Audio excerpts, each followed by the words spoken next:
O direito penal não analisa o crime, o delito, como um fenômeno social, as suas causas, o que leva a isso ou o que leva àquilo.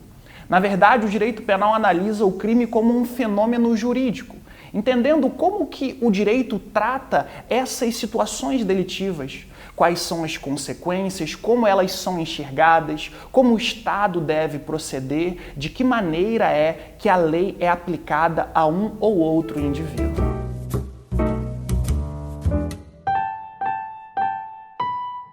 Ao falarmos de prisão, esclarecemos aquela primeira forma chamada de prisão provisória. É natural que, se existe o provisório, também existe de outro lado um segundo grupo, chamado e conhecida como as prisões definitivas. Iniciamos a prisão provisória conceituando-a como aqueles presos que ainda aguardam o seu julgamento na condição de preso. Ainda não há sobre eles uma sentença transitada em julgado. Sendo assim, os presos definitivos, eles estão no extremo oposto. São presos que sobre eles já há uma condenação transitada em julgado. O Estado já venceu aquele princípio da inocência e já os trata como exatamente condenados, como culpados. O Estado, no fundo, já declarou a sua culpa. E a partir de agora, o que é que acontece? Veja, o nosso Código Penal, muito além de esclarecer o tempo de pena e tempo de punições, ele também se preocupa em estabelecer os chamados regimes de cumprimento de pena. Se eu pudesse traduzir essa ideia para termos mais claros, significa dizer o seguinte, que após o juiz definir a quantidade de pena, ele tem que dizer com que rigor aquela pena deve ser cumprida. O artigo 32 do Código Penal, ele esclarece que para os crimes de reclusão é possível o juiz impor inicialmente 3 regimes iniciais. O chamado regime fechado, o chamado regime semiaberto e o chamado regime aberto. O primeiro regime é o chamado de regime fechado. Bom, como o nome deixa entrever, a Lei de Execução Penal determina que os presos que iniciam cumprimento no regime fechado são presos que, no fundo, não saem da penitenciária. São aqueles presos que ficam dia e noite trancados. Chamamos tecnicamente isso de uma prevenção especial negativa de imobilização, ou numa tradução livre, inocuização. Significa dizer que a lei entende que são pessoas perigosas e que aquelas pessoas ficam imobilizadas. A lei até permite, é verdade, importante destacar, que em algumas situações as pessoas saiam da cadeia, mas sempre mediante escolta. Por exemplo, a permissão de saída, um fato muito veiculado na imprensa há pouco tempo. Quando um preso, por exemplo, em regime fechado, tem algum parente próximo que a lei no artigo 120 da Lei de Execução Penal estabelece, e esse familiar próximo, por exemplo, o seu ascendente, ele morre, ele vem a falecer, é possível que o Estado venha providenciar o transporte desse preso até o sepultamento, até o cemitério, para uma última despedida. O artigo 36 da Lei de Execução Penal, ele também permite que esse preso em regime fechado venha sair do presídio, mas também, novamente, para trabalhar em obras públicas, mas novamente com escolta.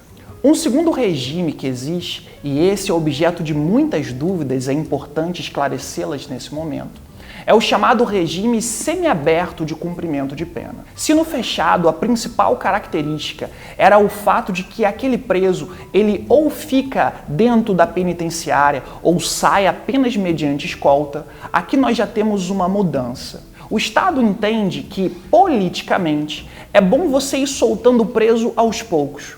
É como se ele fosse aos poucos tendo a oportunidade de se reintegrar na sociedade. E essa é a principal característica do regime semiaberto. Ele vai permitir ao preso uma pequena mobilidade, uma pequena recuperação para permitir e buscar a sua reintegração social. Por exemplo, um direito muito comum que ouvimos falar é a chamada saída temporária. Essa saída temporária, vulgarmente conhecida como saidão do Natal, embora valha destacar, não funciona apenas no Natal. A lei determina que durante 5 oportunidades, 7 dias consecutivos no ano, esse preso pode sair. E ele sai para fazer o que se conhece como VPL, ou Visita Periódica ao Lar. Ele pode sair ainda para estudar ou para realizar cursos profissionalizantes, ou ainda pode sair para trabalhar. Isso não tem nada a ver com o chamado indulto. O indulto é um perdão coletivo da pena. O réu indultado, ele não volta ao presídio, ele tem a sua pena extinta. Ou seja, ele prossegue e continua na rua.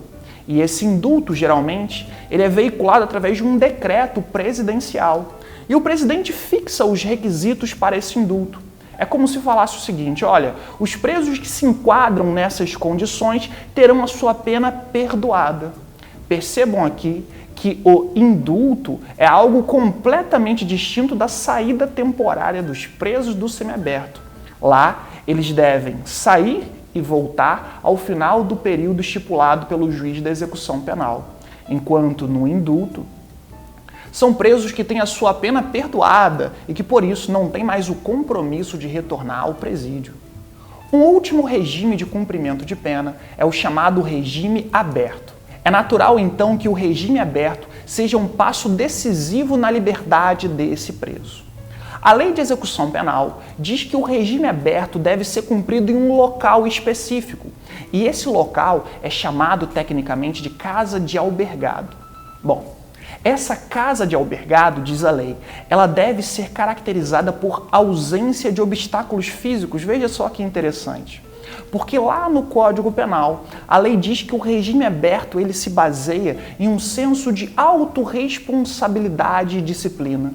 De fato, é um indivíduo que já está muito próximo de alcançar uma liberdade plena e restrita e de se reintegrar efetivamente à sociedade sem ainda manter esse ponto de apoio tão grande no sistema penitenciário. É por isso que, na prática, o juiz da execução penal ele pode determinar aquilo que nós conhecemos como uma prisão domiciliar com monitoramento eletrônico, ou ainda que esses presos do regime aberto eles cumpram até a pena deles no presídio. Mas de que maneira? Eles são liberados logo pela manhã, em dias de semana, em dias úteis, devendo ter o compromisso de retornar ao presídio no final do dia. E ainda ficam reclusos tanto nos finais de semana quanto nos feriados. Tudo isso é a compreensão de que a lei não é aplicada de qualquer maneira ou ainda não é aplicada com emoção. A lei, na verdade, ela visa regular as nossas liberdades. Ela trouxe desde logo as regras de progressão, de regressão, os requisitos, benefícios, quem analisa, como se revoga e tudo isso para que, ao final, a lei possa alcançar o seu objetivo, que é, de fato, restringir a liberdade de pessoas perigosas ou pessoas que, com o seu comportamento, revelaram periculosidade. E, de outro lado, permitir que essa pessoa não seja tratada assim para o resto da vida, mas que ela possa, enfim, retornar ao convívio social, ou que, ao menos, que o direito venha a oportunizar esse retorno a ela. Agora eu quero fazer um convite a você que assistiu esse vídeo. Bom, o convite é para que você se inscreva nesse canal, que você dê o like, ative as notificações e siga-nos nas redes sociais.